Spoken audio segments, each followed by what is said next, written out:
वकील बहू।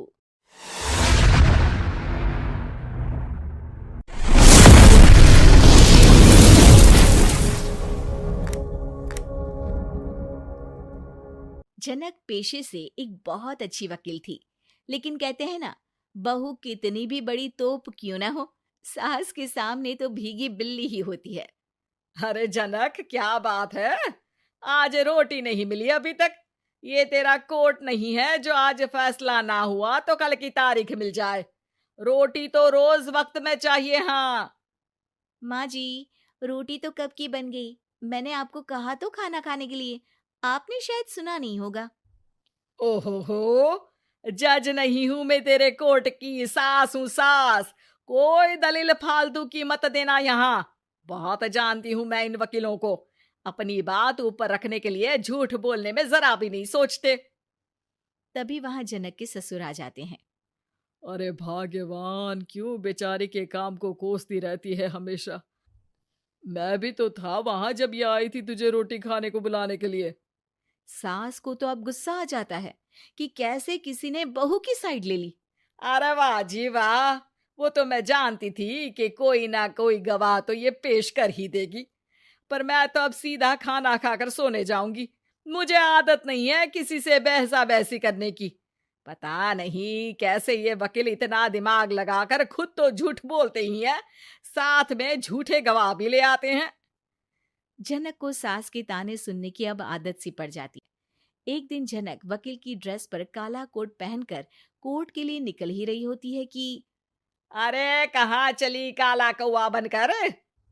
टोक दिया ना।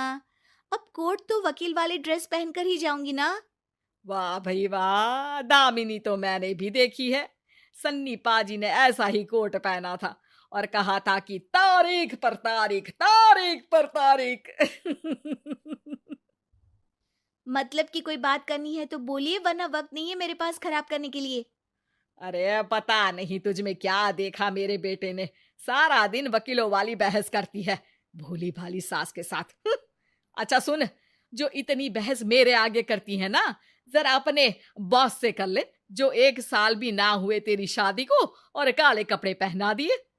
अंदर जा और लाल कोट पहन कर आ, पता तो चले कि नई नवेली शादी हुई है। अरे माँ जी, कोर्ट में मेरा बॉस क्या करेगा? ये तो पूरे देश की ड्रेस है वकीलों के लिए। लेकिन सास तो ठहरी सास। अच्छा, तो कोई जरूरत नहीं है 2-4 साल कोर्ट जाने की। शादी थोड़ी पुरानी हो जाए तब इजाजत दे दूंगी मैं तुझे काले कपड़े पहनने की। अब क्या था, मन मारकर जनक को लाल रंग का कोट पहनकर कोर्ट जाना पड़ता है। उसकी जाने के बाद आहा, बढ़िया, ये पूरे देश की ड्रेस की बात करने वाली। अरे पहना दिया ना लाल कोट। अब सास आए दिन या तो जनक को उसके काम का ताना देती या फिर उसका काम छुड़वा देने की धमकी। तंग आकर एक दिन जनक पति से कहती है, मैं सोच रही हूँ कि कोर्ट जाना बंद ही कर दूं। अरे क्यों यार, इतना अच्छा करियर है, क्यों छोड़ने की सोच रही हो? अरे लाल रंग का कोट पहनकर जाना पड़ता है। हर बात पर सास ताना देती है कि वकील तेज होते हैं, सवाल जवाब करते हैं, झूठी दलीलें देते हैं। अरे तो ठीक है ना, वो जो कहती है अपनी समझ से कहती है, लेकिन तुमको तो पता है ना कि सच्चाई क्या है।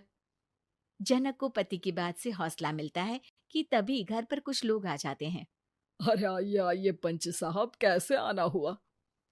अरे भाई साहब, सुना है कि आपकी बहू वकील है। तभी वहां सास आ जाती है। हाँ है तो, लेकिन क्या हुआ? फिर कहीं बहस कराई क्या? अरे हम तो खुद दुखी है उसके व्यवहार से। अरे भाभी जी, आपको तो पूरा मोहल्ला जानता है कि आप कितना बोलती है। फिर हम यहाँ बहू रानी की कोई शिकायत नहीं, बल्कि अपनी परेशानी लेकर आए हैं। ससुर जी खुश हो जाते हैं। हाँ हाँ, मैं भी बहू को बुलाता हूँ। जनक वहां आती है, सबको नमस्ते करके बैठ जाती है। बहू रानी, हमारे गांव में बड़ी मुसीबत आ गई है। अब तो पूरे गांव की जिम्मेदारी मानो तुम्हारे कंधों पर है।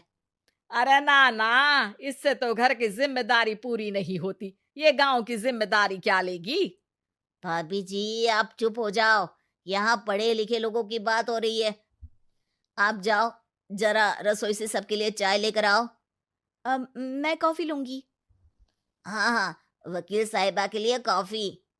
सास सर पैर सब पटक कर वहां से निकल जाती है। बहू, गांव में पानी नहीं आ रहा है, पड़ोसी राज्य ने हमारा पानी रोक रखा है। हम्म, इसका मामला तो बड़े कोर्ट में चलेगा पंच जी, लेकिन ऐसा क्यों? वो राज्य हम लोगों से पानी के पैसे मांग रहा है। अब आधे गांव में पानी की सप्लाई खत्म हो गई है बहुरानी। अच्छा पंच साहब, बात गांव की है तो मैं जरूर केस लड़ूंगी। यहाँ एक बार फिर सास की एंट्री हो जाती है। अरे वाह जी वाह, ये काम करवा लो आप हमारी बहू से, बहुत अच्छा करती है। मैं हूं सीधी सादी सास, इस लड़की ने कैसे लड़ लड़ कर मुझे साइड कर रखा है ये तो अब आपको पता चल ही जाएगा। अरे भाभी जी, आपकी आवाज तो पूरे गांव को सुनाई पड़ती है जब आप बहू रानी को सुंदर वचन सुना रही होती हैं। अरे वकील बहू मिली है, फक्र करो फक्र।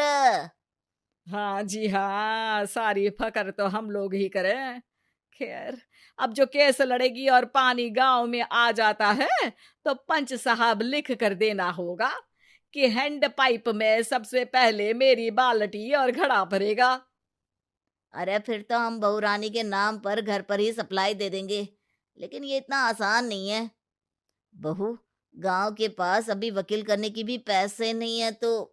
अरे पंच साहब, ये मेरे गांव का मामला है, मैं आपसे एक भी पैसा नहीं लूंगी। सास को बहू की बात पर गुस्सा आ जाता है, लेकिन सबके जाने के बाद झनक मन लगाकर गांव की परेशानियों को दूर करने में लग जाती है। और वो दिन भी आता है कि झनक केस जीत जाती है। अरे आज तो प्लम्बर आकर घर तक पाइप लगा गया है, खुश हो जाओ, मेरे कारण तुम लोगों को घर के अंदर ही पानी मिल जाएगा।